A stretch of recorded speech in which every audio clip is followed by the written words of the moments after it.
This is the Japanese garden, nowhere near as elegant or beautiful as I thought it was supposed to be. My bet is that it has become less than what the Japanese man was who designed and built it. Another view of the Japanese garden and the lovely buildings behind it.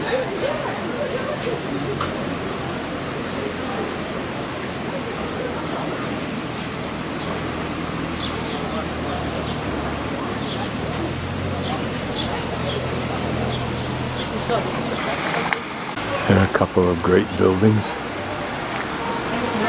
give you an idea of price, there's a Thai restaurant back behind me a ways, and the average price was about $24 for a bowl of curry and chicken, vegetables, etc. versus $15 in Jackson. Here's a cute little rig. Pretty little building. Don't imagine it's old, but it looks interesting. Here a huge park. And probably a landing spot for these hang gliders. Swiss Knife Center. There's irony in that because Swiss knives are sold everywhere. And behind that building, my first hint of what we'll encounter in the next several days. Pretty house. Man apparently sells wood. Man said I could go this way, but he suggested by sign language that it might be more difficult than I think it is going to be. This is an old farm complex still in existence. Notice how that gives ventilation inside that hay loft. I think he's telling me is yes, you can get down here, but you can't go very far. So what we'll do is we'll trace between that building and get ourselves over to that bridge. Now that's industrial. That looks like a water complex over there with high diving platforms. But this is a beautiful river with this aquamarine color. Somewhere over here is the Museum of Tourism or Tourists.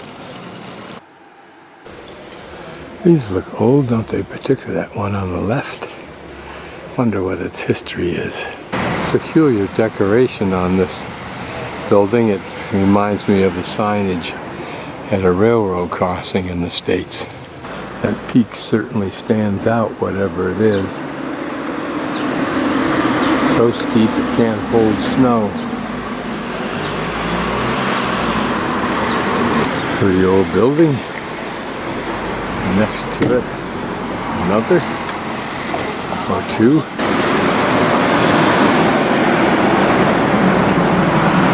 And above that awning you can see that there's been some graphics carved into it, but long ago became indistinct.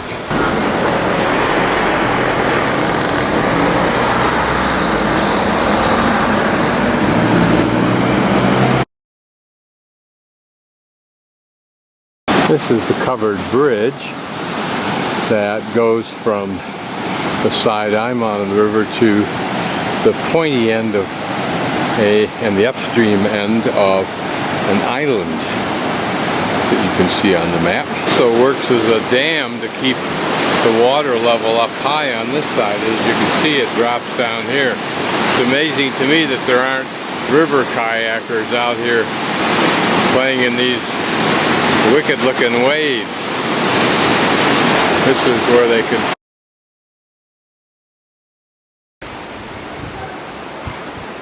I wonder if life has always been relatively tranquil here as it is now.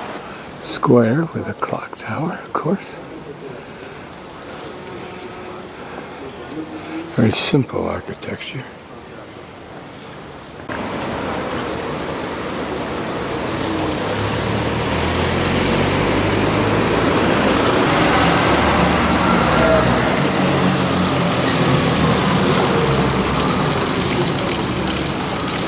This is a modern addition, I believe, but there may well be the original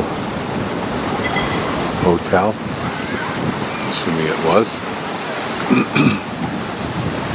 And across a pretty painted and maybe old, probably 19th century. These beautiful old homes certainly seem to reflect the past, don't they? For sure.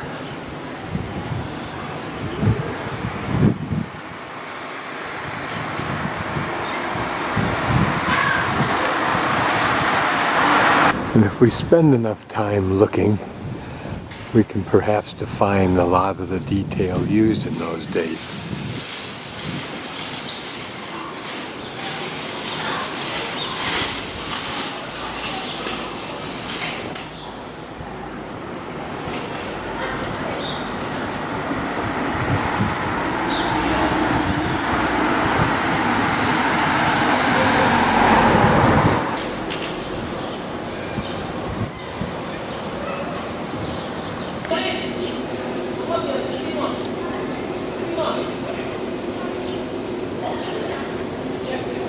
What were those upper floors used for?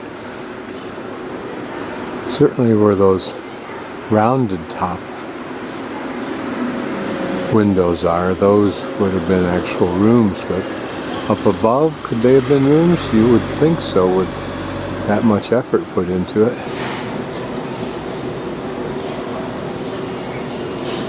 Nothing outstanding, but it may have been in its context of the day. I wonder if those are individual little tiles or if it's just sheets of embossed detail. Here a pretty building just because of its literal design elements, the curve of that faux tower, if you will. Let's just go around here for a minute. Thinking this is the main drag back to Interlaken Ost train station, which is where my hostel is, so we'll walk down this street for some variety of... I wonder what the total inventory of Swiss watches available for sale is. More importantly, what's the turnover? This is the Savoy Hotel. I'm sure a grand hotel, but rather uninteresting design. Well, here we are at the other end of the corner of the other end of this huge park. Some kind of concert about to begin. Control the water flow apparently just by lifting this huge wooden plate up. Another level over there, but it's blocked off. So it must perhaps be for the mechanism that raises and lowers those sluice gates. This is a pretty little additional kind of a channel, but far more quaint and interesting. That water really gets cranking. That looks like about a 4-foot wave. I imagine the difficulty for a kayaker would be to navigate up this river to get to those waves. Imagine living in these houses where that sound dominates all sound. Here's another sluice gate bridge, if you will, before we go across that center island, which is redundant, into this older section here. The view of the second check dam wooden bridge, for lack of a better term, and apparently the one they use. I'm guessing this water comes from glacial melt high in these mountains that surround us. This is interesting. You wonder when it last had a practical use. It's interesting, you can see the purpose of that crane there is to pull debris out like floating wood. And then that device rolls along that track designed for it and dumps it into trucks, no doubt.